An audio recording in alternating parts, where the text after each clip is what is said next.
Hello students, सो आज मैं आपके लिए लेकर आ गया हूं chapter number 9 non trading concern का एक लॉन्ग सम, जिसमें हम कवर करने जा रहे हैं इनकम एक्सपेंडिचर अकाउंट और बैलेंस शीट भी। तो ये क्वेश्चन है इलस्ट्रेशन नंबर 11, पेज नंबर रहेगा 275।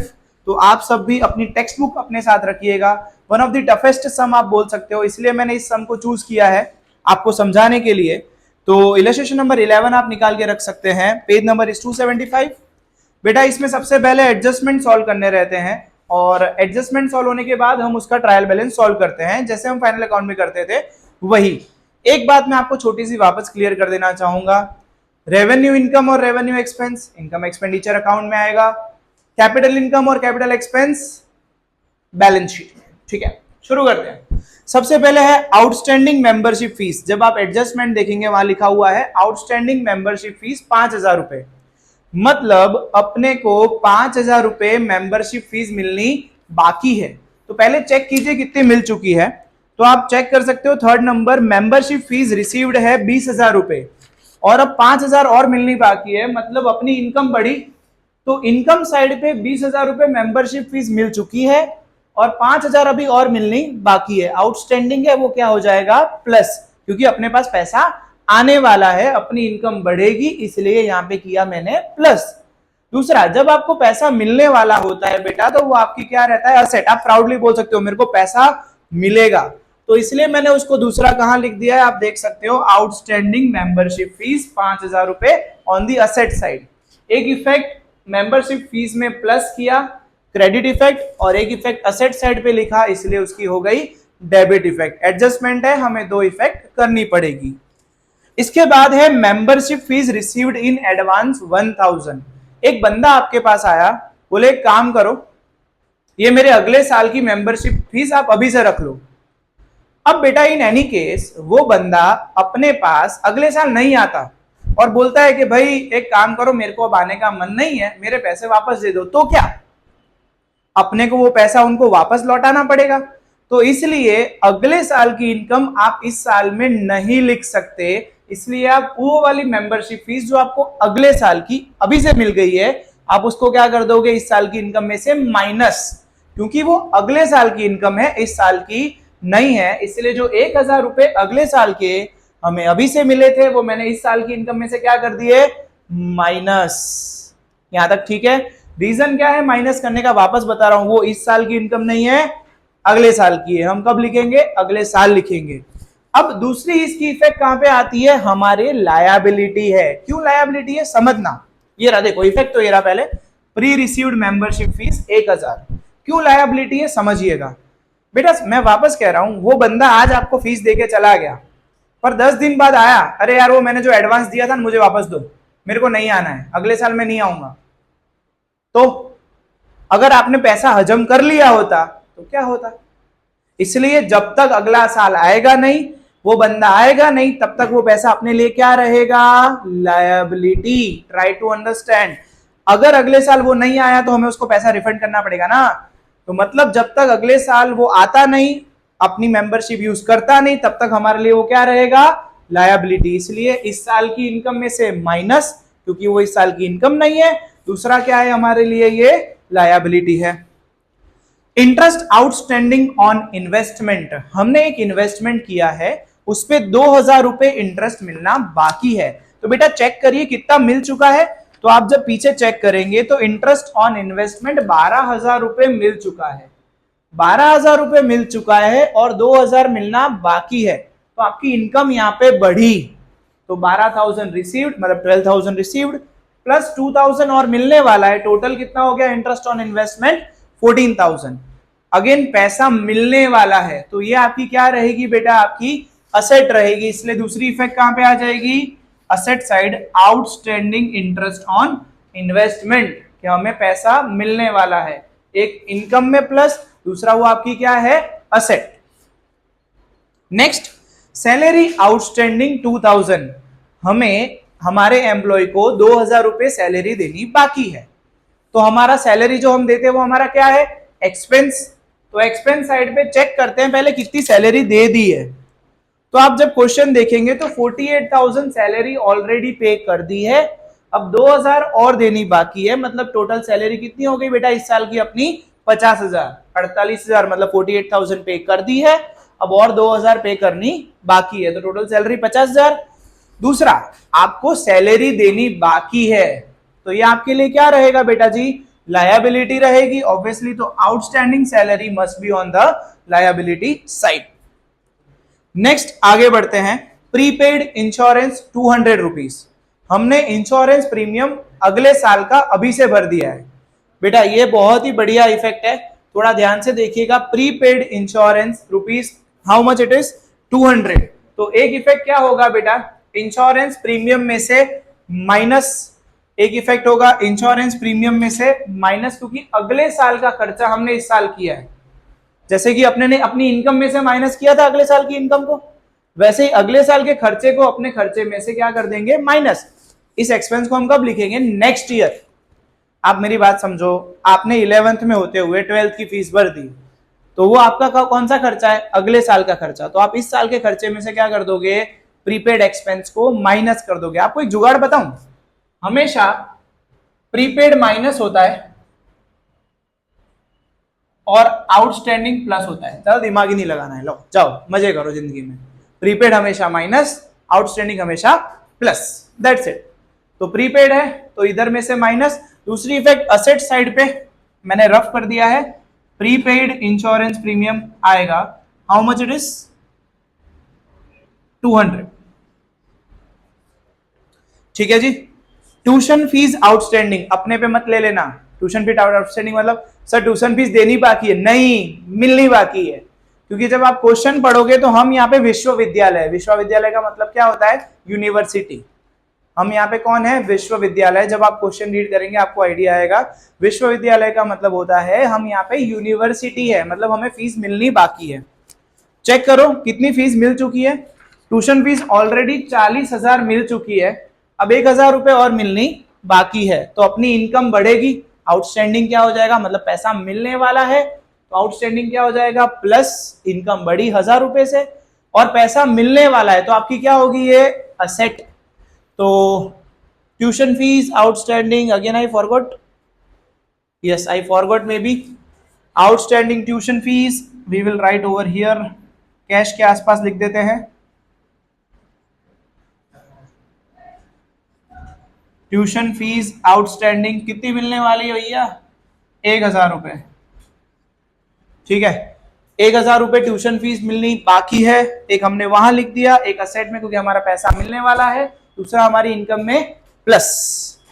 Annual depreciation 20% on library books. अब बेटा देखो लाइब्रेरी बुक अब जब आप चेक करोगे, डेप्रिसिएशन का मतलब होता है, डेप्रिसिएशन मतलब बोल सकते हो वैल्यू कम होना, तो ये आपके लिए क्या है, नुकसान, तो ये कहां पे आएगा, दूसरा effect obviously on the expense side, ठीक है। डेप्रिसिएशन की सारी इफेक्ट्स कौन सी साइड आएगी, ऑब्वियसली एक्सपेंस साइड, तो मैंने सब एक्सपेंस लिखने बाकी रखे हैं आपके लिए ताकि मैं आपको 1 to 1 एक एक करके बता सकूं।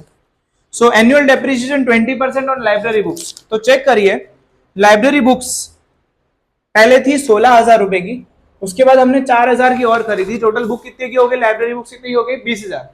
अब उस पर डेप लगाने को बोला है 20% बेटा, तो 20,000 का 20% होता है 4,000, तो एक इफेक्ट क्या हुई बेटा, लाइब्रेरी बुक में से डेप्रिसिएशन माइनस, क्योंकि लाइब्रेरी बुक की वैल्यू क्या हुई, कम, और इसकी दूसरी इफेक्ट कहां पे आएगी, एक्सपेंस साइड पे, to dep on library books how much it is 4,000, क्योंकि ये अपने लिए क्या है, ये अपने लिए क्या है दिख रहा, एक्सपेंस है, ठीक है। तो एक लाइब्रेरी बुक में से माइनस, खर्चा है इसलिए वैल्यू कम हुई इसलिए उसमें से माइनस, दूसरा ये अपना एक्सपेंस है। 10% लेबोरेटरी पे लगाने को बोला है, तो लेबोरेटरी कितने की है हमारे पास, 40,000 की, 40,000 का 10% होता है 4,000, ठीक है। दूसरी इफेक्ट कहां पे आएगी, एक्सपेंस साइड पे, टू डेप ऑन लेबोरेटरी, 4,000 रुपए उसकी वैल्यू क्या हुई, कम, आपका नुकसान हुआ ये। 5% ऑन फर्नीचर, ये बहुत बढ़िया है समझना, फर्नीचर दो टाइप के अपने पास, फर्नीचर दो टाइप के हैं, आप जब पीछे चेक करेंगे तो एक फर्नीचर 15,000 रुपए जो हमने पूरे साल यूज किया है, तो बेटा 15,000 का 5% निकालोगे तो 750 रुपए आया, ये एक ऐसा फर्नीचर है जो हमने पूरे साल यूज किया है, वैसे ही एक और फर्नीचर है, वहां पे लिखा है purchase of furniture during the year 1/10/14 ₹2000 का। एक फर्नीचर ऐसा है जो 1/10/14 को खरीदा है, मतलब इसको अपने ने कितने महीने यूज किया है? ओनली 6 मंथ्स यूज किया है। तो ₹2000 का 5% डेप लगाओगे तो कितना आया? ₹1000। पर ये डेप बेटा पूरे साल का है। ये फर्नीचर हमने कितने महीने यूज किया है? 110 से मतलब कितने महीने हुए? 6 महीने, मतलब इंटू 6 डिवाइड बाय 12, तो ये डेप्रिसिएशन कितना हो जाएगा? ₹500। तो 750 एक ऐसा फर्नीचर है, वापस थोड़ा ध्यान से सुनिएगा प्लीज, थोड़ा ध्यान से सुनिएगा प्लीज। 15,000 का 5%, बेटा इधर थोड़ा मिस्टेक है, 2,000 का 5% ₹100 होगा और ₹50 होगा यहाँ का बचा हुआ डेप। चिंदीगिरी कर रहे हैं साले। 15,000 का 5% जो पूरे साल फर्नीचर यूज किया 750। एक फर्नीचर ₹2,000 का है, उसका 5% निकालोगे तो कितना रुपए आया? 2,000 का 5% ₹100। पर ये पूरे साल का डेप है, अपने ने कितने महीने यूज किया है? सिर्फ और सिर्फ 6 महीने। तो into 6 divide by 12 what it will be the 50। तो 750 प्लस 50 टोटल डेप कितना हो गया? ₹800 डेप हो गया। तो let me correct over here also, ₹800 he furniture का डेप है। सो 15 प्लस 2 17,000 माइनस 800 16,200 बाहर जाएगा। ठीक है बेटा, ये क्लियर करिएगा। एक फर्नीचर को पूरे साल यूज किया है इसलिए पूरे साल का डेप लगा, दूसरा फर्नीचर 6 महीना यूज किया है इसलिए उस पर सिर्फ 6 महीने का डेप लगा। दूसरी एंट्री कहां पे आएगी? यहाँ पे, टू डेप ऑन फर्नीचर। कितना अमाउंट डेप लगा है बेटा अपना? सिर्फ और सिर्फ ₹800, 750 उसका, ₹50 इसका। देन इसके बाद 2% ऑन बिल्डिंग। तो बिल्डिंग कितने की अपने पास? ₹60,000 की। 60,000 में से 2% निकाला ₹1,200। और दूसरी इफेक्ट कहां पे आ जाएगी बिल्डिंग के डेप की? Obviously on the expense side. ये तो यहाँ पे एडजस्टमेंट समाप्त हुए। अब हम जल्दी से ट्रायल बैलेंस को भी खत्म कर देते हैं। देखिए फर्नीचर हो चुका, परचेस ऑफ फर्नीचर हो चुका, books of library done, purchase of library books done, building done, laboratory done. Investment बेटा, इन्वेस्टमेंट कहां पे आएगा? इन्वेस्टमेंट ये रहा, गुमनाम है कोई, ₹1,20,000 असेट साइड इन्वेस्टमेंट किया है अपनी, क्या है? Asset. Annual sports festival expense ये रहा, एनुअल स्पोर्ट्स का खर्चा कितना हुआ? ₹5,000 रेगुलर खर्चा है। स्टाफ सैलरी हो गया है, टैक्स इंश्योरेंस हो गया है। स्टेशनरी प्रिंटिंग का बेटा खर्चा रेगुलर खर्चा है, कहां पे आ जाएगा? एक्सपेंस साइड पे। How much it is? ₹2,500। Then इसके बाद सब्सक्रिप्शन ऑफ न्यूज़पेपर, हमने न्यूज़पेपर का सब्सक्रिप्शन ले रखा है, ₹1,000 आपका खर्चा वो हो गया। बैंक बैलेंस और कैश ऑन हैंड, ये दोनों ही आपकी क्या है बेटा? असेट। बैंक बैलेंस 4,300 है और कैश रोकड़ा कितना पड़ा है? 500। बहुत गरीब लोग हैं तो, इतने गरीब तो आप भी नहीं होंगे। ठीक है, अब बहुत जरूरी चीज है, investment of price trust fund, जिसकी वजह से मैं ये सम करा रहा हूं बेटा। प्राइस ट्रस्ट फंड मतलब प्राइस देने के लिए एक अलग फंड बना रखा है, इसको बोलेंगे donation for a specific purpose. एक फंड बना हुआ है प्राइस ट्रस्ट फंड, आप सामने चेक करो उसमें कितना फंड पड़ा हुआ है बेटा? 31,000, 31,000। अब उसमें से जस्ट नीचे लिखा है income of price trust fund, थोड़ा सामने की तरफ चले जाइए, क्रेडिट बैलेंस में 31,000 प्राइस ट्रस्ट फंड है और उसमें इनकम ऑफ प्राइस ट्रस्ट कितना है? 2,200।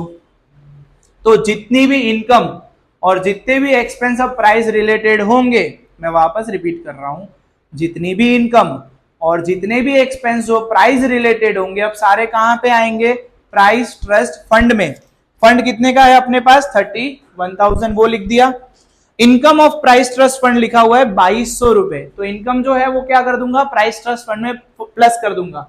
कुछ बच्चे गलती क्या करते हैं पता है? ये प्राइस ट्रस्ट फंड की इनकम को उठा के यहाँ पे लिख देते हैं। नहीं बेटा, प्राइस ट्रस्ट फंड दे रखा है तो उसके रिलेटेड सारी इनकम और सारे एक्सपेंस कहां से मैनेज होंगे? उस फंड में से ही मैनेज होंगे। इनकम जो थी उधर यहाँ पे प्लस कर दी। अब वहां पे बेटा प्राइस डिस्ट्रीब्यूशन एक्सपेंस दे रखा है, डेबिट साइड में सबसे लास्ट में ₹1,500 प्राइस डिस्ट्रीब्यूशन एक्सपेंस। तो प्राइस के डिस्ट्रीब्यूशन का खर्चा भी मैंने कहां से माइनस किया? प्राइस ट्रस्ट फंड में से। मतलब बहुत सरल बात बताऊं, जब भी कोई फंड दे रखा हो तो उसके रिलेटेड सारी इनकम उसमें प्लस हो जाएगी और उसके रिलेटेड सारे एक्सपेंस उसमें से माइनस हो जाएंगे। That's it. Investment of price trust fund जो है बेटा वो आ गया अपना असेट साइड पे। प्राइस डिस्ट्रीब्यूशन एक्सपेंस हम हो गया है। Bank balance of price trust fund, जो बैंक बैलेंस पड़ा है कितना रुपए पड़ा है 2700। Tuition fees done, entrance fees done, membership fees done, rent of hall, hall का रेंट बेटा आपकी इनकम है, रेगुलर इनकम है, हमने पिछले सम में भी देखा था। गवर्नमेंट ग्रांट आपको रेगुलर मिलती रहती है, आपकी इनकम है। इंटरेस्ट ऑन इन्वेस्टमेंट आपको रेगुलर मिलता रहता है, वो भी हमारा हो चुका है। सन्ड्री इनकम मतलब छोटी मोटी इनकम ये रही 800 रुपए।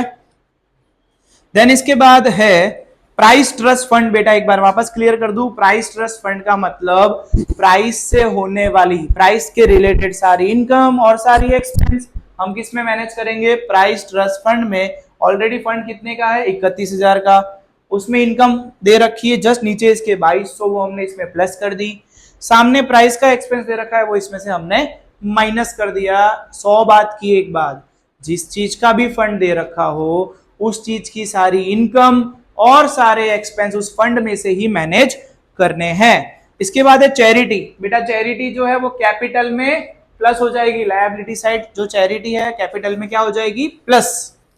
अब सम को कंक्लूड करने पे आते हैं। अगर सम को कंक्लूड करूं तो क्रेडिट साइड का टोटल आप चेक करेंगे तो बनेगा 1,04,800 और डेबिट साइड का टोटल बनेगा 69,800 और आप डिफरेंस चेक करोगे तो आएगा 35,000 का। आप इसको क्या बोलोगे, excess of income over expense, मतलब इनकम ज्यादा है एक्सपेंस कम है। तो ये आपके लिए ऐसे बोल सकते हो, ऐसा लिखने की जरूरत नहीं है बट आप बोल सकते हो ये आपका क्या है, एक तरीके से प्रॉफिट हुआ कि इनकम ज्यादा है एक्सपेंस कम है। तो जब प्रॉफिट होगा ना बेटा तो इसको हम कैपिटल में प्लस करेंगे। जब प्रॉफिट होगा तो हम इसको कैपिटल में प्लस करेंगे। अगर इसी की जगह लॉस होता तो इसको कैपिटल में से आप क्या करते, माइनस करते। Let me clear that again. देखो इनकम ज्यादा है एक्सपेंस कम है, तो कितने का डिफरेंस आ रहा है 35,000 रुपए। ये आपका क्या हो गया, प्रॉफिट हो गया। तो प्रॉफिट को मैं यहाँ पे क्या कर रहा हूं प्लस। अगर इसी जगह लॉस हुआ होता तो मैं यहां से क्या कर देता, इसको माइनस कर देता। सो यहाँ पे बेटा ये सम समाप्त हो जाएगा। आप चेक करेंगे तो टोटल मस्ट बी सेम और इस तरीके के ही क्वेश्चंस आपकी एग्जाम में आप एक्सपेक्ट कर सकते हैं। मैं आपको रिपीट करूंगा, प्लीज तीनों वीडियोस आप ध्यान से देखिए, आपका एग्जाम बहुत अच्छे से जाएगा। Thank you so much for watching, bye bye.